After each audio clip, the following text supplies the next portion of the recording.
अस्सलाम वालेकुम। हमने पिछले लेक्चर में किंगडम एनिमेलिया की बेसिक प्रॉपर्टीज पढ़ ली।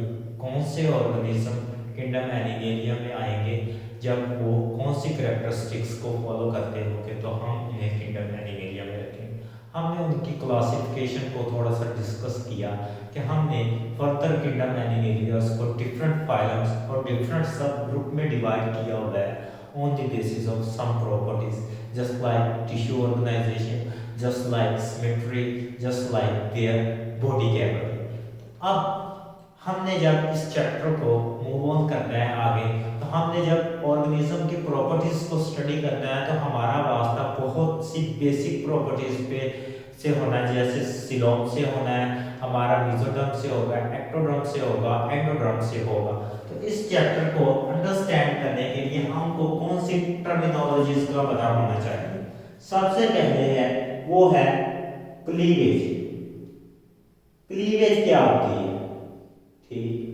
उसके बाद है इसकी टाइप्स हैं दो, स्पाइरल क्लीवेज है और एक रेडियल क्लीवेज है, ये भी इसका जिक्र करेगा। क्लीवेज के बाद वो करेगा ब्लास्टुला का जिक्र। किसका जिक्र करेगा?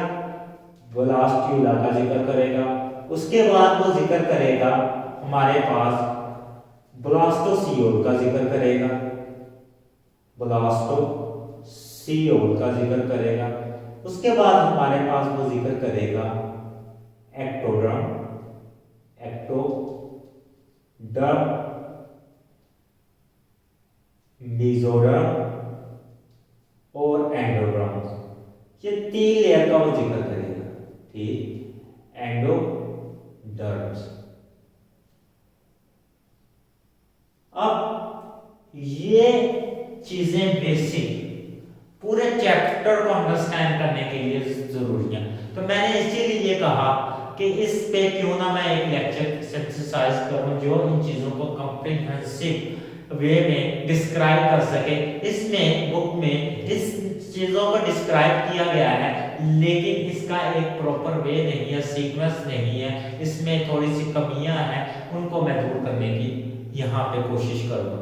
सबसे पहले हम क्लीवेज से स्टार्ट करते हैं। क्लीवेज क्या होती है और किस तरह ऑर्गेनिज्म बनता है, ठीक। आज तक जो हमारा मेन टॉपिक होगा वो होगा क्लीवेज का। तो क्लीवेज क्या है, ठीक। क्लीवेज हमने पढ़ लिया कि जो एनिमल्स हैं जब वो न्यू अराइज होते हैं, न्यू इंडिविजुअल बनते हैं, वो क्या से बनते हैं? वो एग और स्पर्म की फ्यूजन से बनते हैं। वो किसकी फ्यूजन से बनते हैं? एग और स्पर्म फ्यूज करते हैं और हमारे पास क्या बना देते हैं? एक जाइगोट बना देते हैं। और जाइगोट क्या होता है?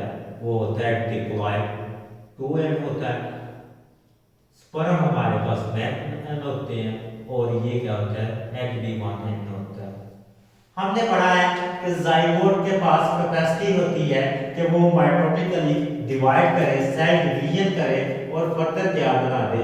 हमारे पास एक न्यू इंडिविजुअल बना दे, न्यू इंडिविजुअल बना दे। तो उस इंडिविजुअल को हम ऑर्गेनिज्म कहते हैं।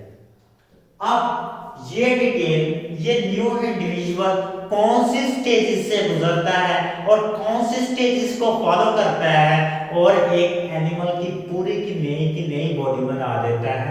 जाइगोट एक सिंगल डिप्लॉयड सेल है, इससे एक पूरा ऑर्गेनिज्म, एक मल्टीसेलुलर ऑर्गेनिज्म जिसके पास डिफरेंट काइंड के ऑर्गन्स हैं, जिसके पास डिफरेंट काइंड के टिश्यूज हैं, जिसके पास डिफरेंट काइंड के मसल्स हैं, जिसके पास डिफरेंट काइंड के, ठीक, मूवमेंट स्केलेटल मसल्स हैं, बोन्स हैं। तो ये किस तरह बनती हैं, हमने आज थोड़ा सा उसका ब्रीफ इंट्रोडक्शन ही पढ़ना है इस लेक्चर में।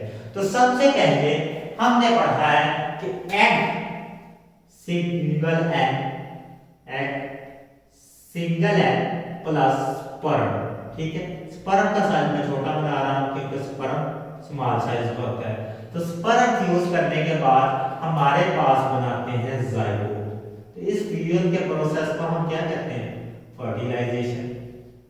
तो फर्टिलाइजेशन होगी तो क्या बनेगा, हमारे पास एक डिप्लॉयड सेल बनेगा और हम उसे क्या कह देंगे, जाइगोट। अब जाइगोट के पास कैपेसिटी है कि ये क्या करे, एक न्यू इंडिविजुअल बना सके, डिप्लॉयड। अब ये जाइगोट अब क्या करेगा, ये करेगा सेल डिवीजन। तो सेल डिवीजन में हमने दो टाइप्स की सेल डिवीजन पढ़ी हुई है। सेल डिवीजन में हमने बेसिकली दो टाइप्स की सेल डिवीजन पढ़ी हुई है। सेल डिवीजन का मतलब है कि एक पुराने सेल से पेरेंटल सेल से डॉटर सेल किस तरह बनते हैं।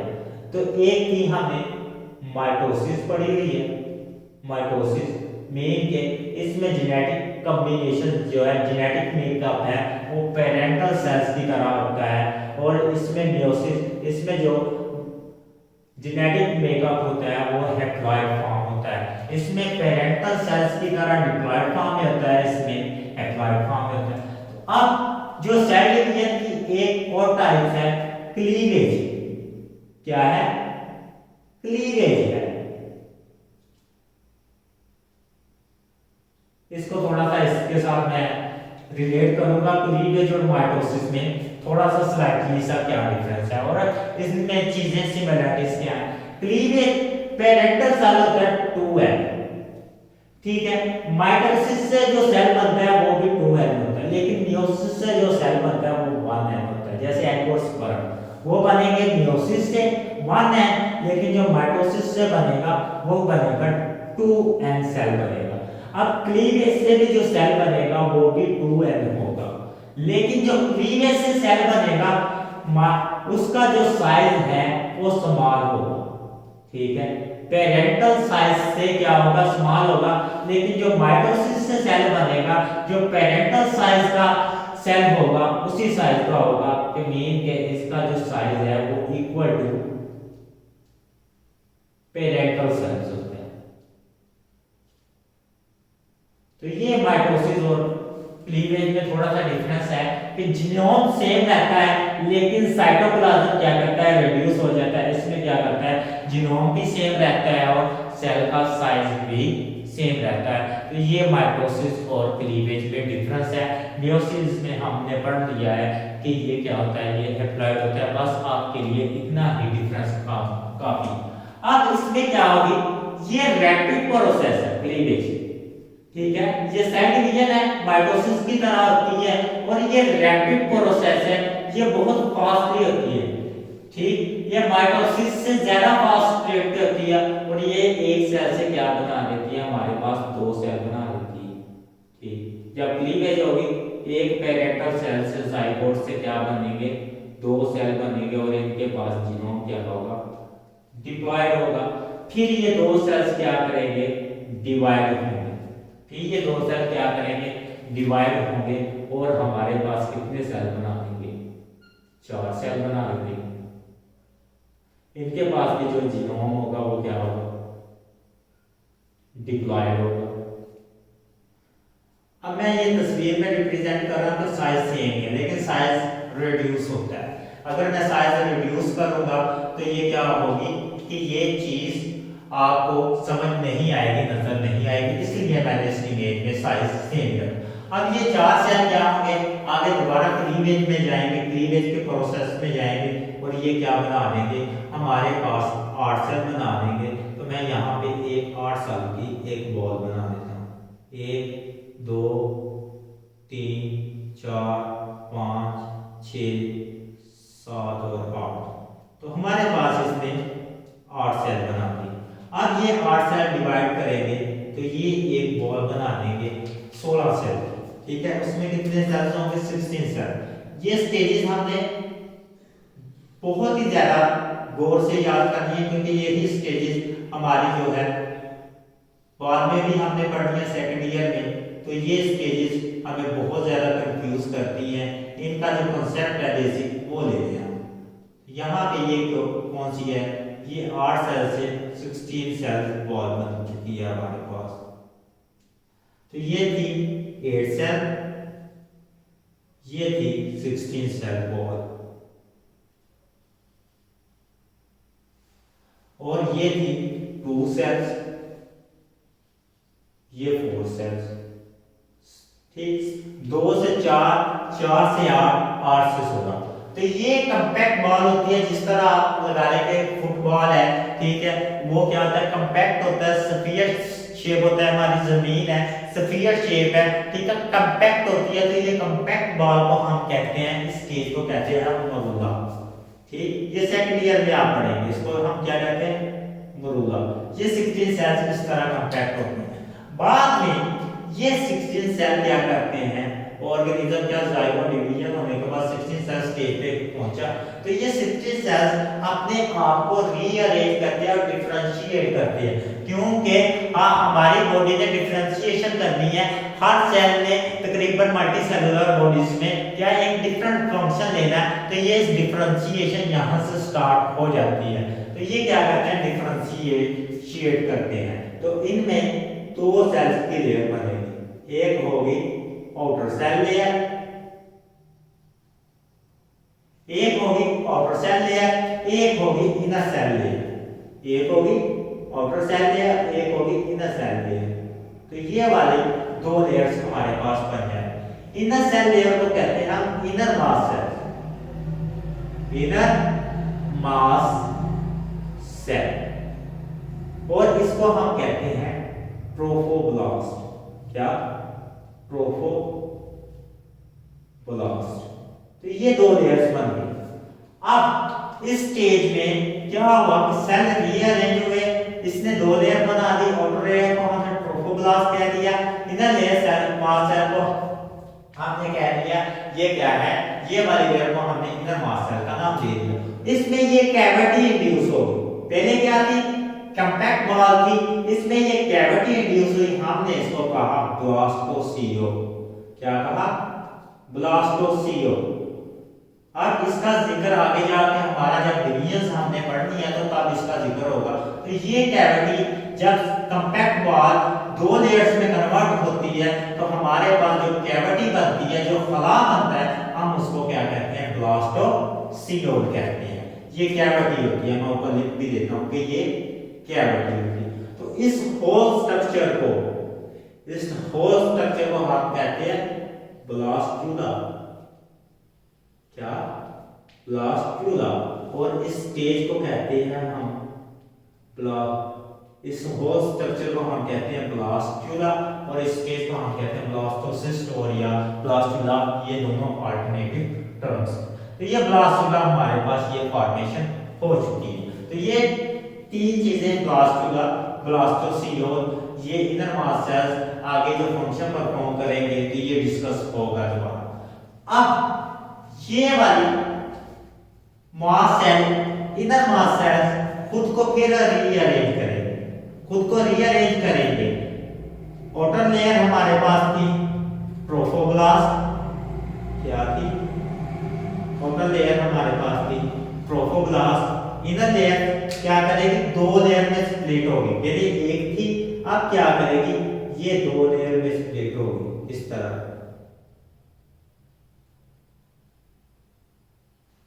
और इनर लेयर स्प्लिट होने के बाद हमारे पास ये स्ट्रक्चर थे।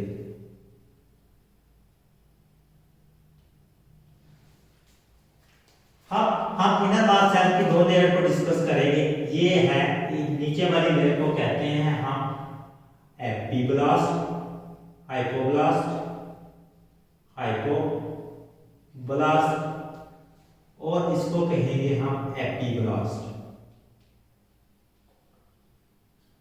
आगे इन 2 लेयर्स का बहुत ज्यादा फंक्शन है, जो कि बहुत इंपॉर्टेंट फंक्शन परफॉर्म करती हैं। आपकी बॉडी के ऑर्गन्स बनने हैं, आपकी बॉडी का ऑर्गन सिस्टम बनना है, आपकी बॉडी में मसल बनने हैं, आपकी बॉडी में बोन बननी है। तो ये सारी इन्हीं लेयर ने डिसाइड करना है।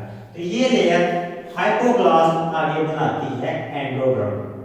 ठीक, हमारे जो फर्स्ट ईयर का चैप्टर है इसमें एंडोडर्म का जिक्र आएगा कि एंडोडर्म क्या होती है। जो एपिब्लास्ट है ये 2 लेयर्स बनाती है, एक होती है एक्टोडर्म, क्या, एक्टोडर्म, और दूसरी होती है मेसोडर्म। तो ये 2 लेयर्स इसने बना दी, ठीक है। हाइपोब्लास्ट हमारे पास बनाएगी एंडोडर्म और ये एपिब्लास्ट हमारे पास बनाएगी एक्टोडर्म और मेसोडर्म। तो ये 2 लेयर्स यहाँ तक हमारा एक बहुत ज्यादा वास्ट कॉन्सेप्ट है वो क्लियर हो चुका है अगर यहाँ तक आपको अंडरस्टैंडिंग आ। तो ये जो है ट्रोफोब्लास्ट, ट्रोफोब्लास्ट का क्या फंक्शन है? तो ये लेयर हमारे पास क्या बनाती है? प्लेसेंटा। प्लेसेंटा आपने लफ्ज सुना होगा, जो कि बेबी को किसमें इम्प्लांट करता है? यूट्रस में। किसमें इम्प्लांट करता है? फीमेल के यूट्रस में इम्प्लांट करने के लिए यूज होता है। और ये बेबी को क्या प्रोवाइड करता है? ये न्यूट्रिशन प्रोवाइड करता है। क्या करता है? न्यूट्रिशन। तो यहां तक ये कंसेप्ट था कि ये सेल 2 फ्यूज करेंगे, डिप्लॉयड सेल बनाएंगे, डिप्लॉयड सेल क्लीवेज में जाएगा। मैंने बता दिया कि क्लीवेज में क्या होता है, जीनोम सेम रहता है, डिप्लॉयड सेल रहेगा और लेकिन साइज डिक्रीज होता जाएगा। और ये स्टेज कहाँ 16 सेल तक ये पहुंचेगी, ये कंपैक्ट बॉल की शेप में आ जाएगी। कुछ ऑर्गेनिज्म में ये 32 सेल तक भी पहुंच जाती है ये वाली स्टेज, ठीक। 60 to 32। अब ये क्या करेंगे? सेल खुद को रीअरेंज करेंगे, एक ट्रोफोब्लास्ट की लेयर बनाएंगे और एक क्या बनाएंगे? इनर मास सेल की। ट्रोफोब्लास्ट क्या करेगी और इनर मास सेल का क्या फंक्शन होगा? ट्रोफोब्लास्ट क्या करेगी? वो बनाएगी हमारे पास प्लेसेंटा, और प्लेसेंटा क्या करेंगे? वो यूट्रस बनाएंगे। यूट्रस में जाके इम्प्लांट करेंगे बेबी को और बेबी को क्या करेंगे? न्यूट्रिशन प्रोवाइड करेंगे। अब ये हाइपोब्लास्ट है, ठीक है। इनर मास सेल 2 लेयर में डिवाइड हो गए। हाइपोब्लास्ट बनाएंगे एंडोडर्म और एपिब्लास्ट बनाएंगे हमारे पास एक्टोडर्म और मेसोडर्म। ये 3 जर्मिनल लेयर्स है। दोबारा हम डिस्कस करते हैं इन 3 जर्मिनल लेयर का क्या फंक्शन है। तो अब हम इस अपने लेक्चर को सम अप करते हैं। सबसे पहले हमारे पास क्या हुई? जाइगोट बना। क्या बना? जाइगोट। जाइगोट से क्या बना? मरूदा। मरूदा से क्या बना? ब्लास्ट्यूला। ब्लास्ट्यूला से क्या बना हमारे पास? 2 काम हुए। एक हमारे पास बना ट्रोफोब्लास्ट,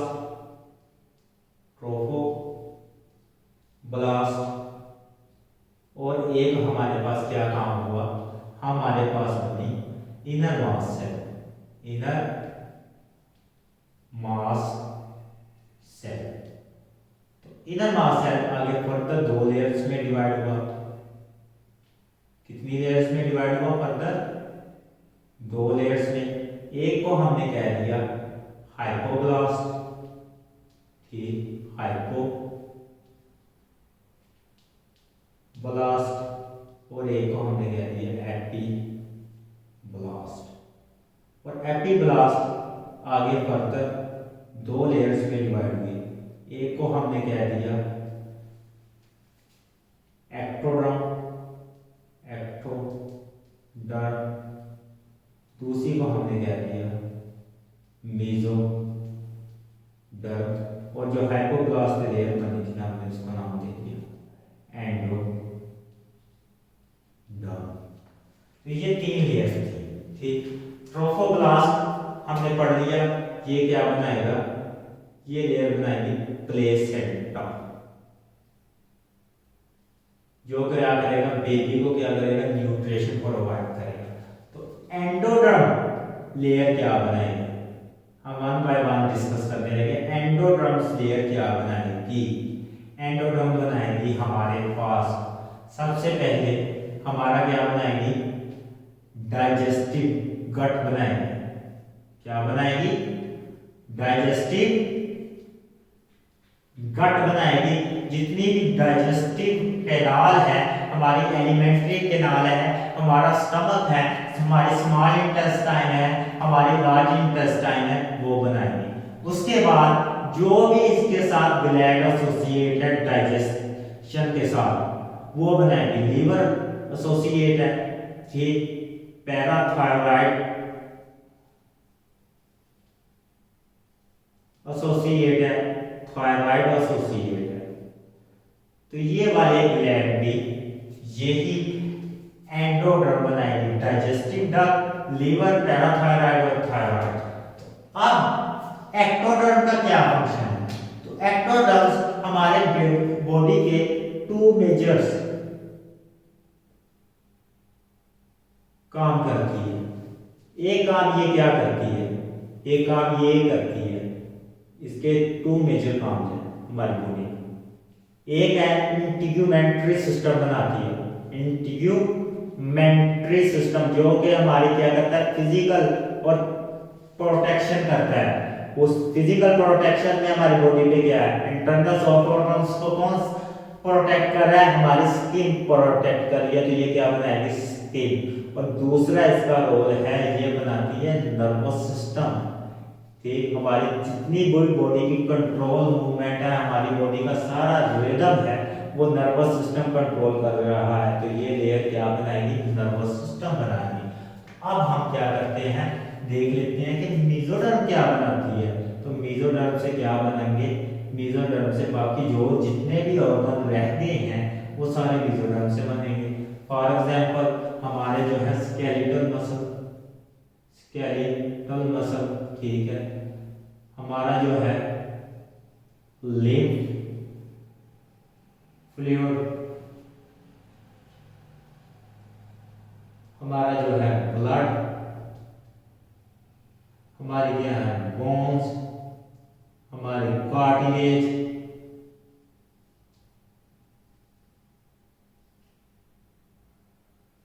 तो ये जितना भी बाकी जो भी सामान, जो भी हमारी बॉडी का हिस्सा बचेगा वो इन्हीं लेयर से बनेगा।